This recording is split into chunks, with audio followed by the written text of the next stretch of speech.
Good morning students. Class 7 में हमारा geography का सेकंड चैप्टर पृथ्वी के अंदर चल रहा था।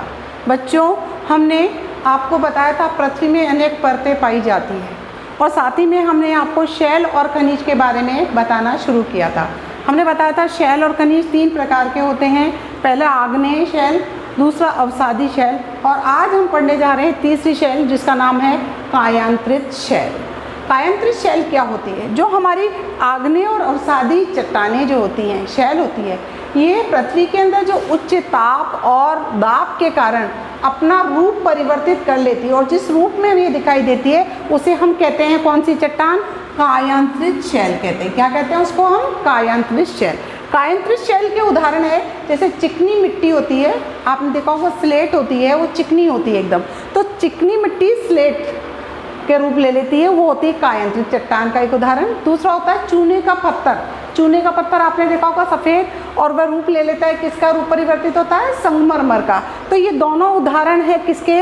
कायांतरित शैल के। ठीक है, तो इस प्रकार आज आपके शैल और खनिज में जो हमारा चल रहा था, तो शैल वाला जो पार्ट है वो हमने आज पूरा किया। ठीक है, अब हम आगे चलते हैं कि जो शैल है हमारे लिए वो क्या उपयोगी है। आप सभी जानते हैं कि जो मैग्मा होता है वो कठोर आकृति ले लेता है ठंडा होकर और शैल के रूप में आता है। ये हमारे लिए बहुत ही उपयोगी है। हमारी सड़कों का निर्माण करना हो, हमारे मकान घर जिनमें हम रहते हैं, आपने देखा होगा फर्श आजकल मार्बल के बनाए जाते हैं। अच्छी अच्छी बड़ी बड़ी इमारतें जो आज विश्व में अपना नाम रखती हैं, जैसे कि ताजमहल, लाल किला, खेलों के अंदर जो अपन स्टोन से गुट्टे खेलते हैं, ये सब चीज़ें शैल का ही उपयोग हो रहा है। इन सब के अंदर हमारे लिए उपयोगी है। जैसे कि आपकी पुस्तक में चित्र दिया गया है, लाल किला जो है वो बलुआ मिट्टी, लाल बलुआ मिट्टी जो होती है उससे बना है, और ताजमहल है वो सफ़ेद संगमरमर से बना हुआ नया एक अनूठा उत्कृष्ट नमूना है। ठीक है, अब हम पढ़ते हैं कि आपने देखा कि जो आग्नेय चट्टान है उसका अवसाद होता है, अवसादी चट्टानों का रूप ले लेती हैं। फिर अवसादी चट्टानें और आग्नेय चट्टान दोनों का रूप परिवर्तित होता है कायांतरित। तो ये चक्र है जो एक दूसरे शैल से दूसरे शैल में परिवर्तन होने का चलता रहता है, उसे हम कहते हैं शैल चक्र। शैल चक्र एक शैल से दूसरे शैल में परिवर्तित होने की क्रिया क्या कहलाती है? शैल चक्र कहलाती है। आपकी पुस्तक में एक चित्र दिया गया है जिसमें दिखाया गया कि मैग्मा जब ठंडा होता है और वो कठोर आकार ले लेता है, जिसे हम आग्नेय शैल कहते हैं। फिर आग्नेय शैल है वो अवसादित क्रिया से विखंडन होता है, उसके टुकड़े हो जाते हैं और वह अवसादी शैल के रूप में आ जाता है। फिर आग्नेय और अवसादी शैल है वो दोनों फिर पुनः और पिघल जाती है, दाब और ताप से टुकड़े हो जाते हैं उसके, और जो रूप परिवर्तित होता है वो होता है कायांतरित शैल।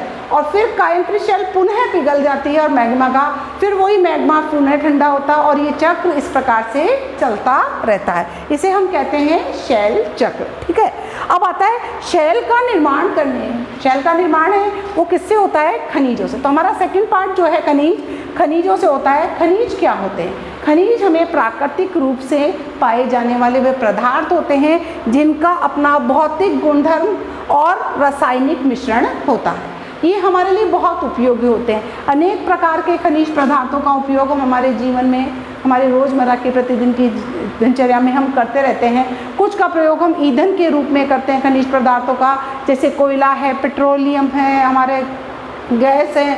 इस प्रकार अन्य कई प्रकार के खनिज होते हैं, जैसे लोहा अयस्क है। आज हमारा लोहे के ऊपर हमारी पूरी ज़िंदगी है। लोहे से पहिए बनते हैं, मशीनें बनती है, उद्योग धंधे संचालित होते हैं। तो ये सब खनिज हमारे लिए अपने जीवन में बहुत ही महत्व रखते हैं।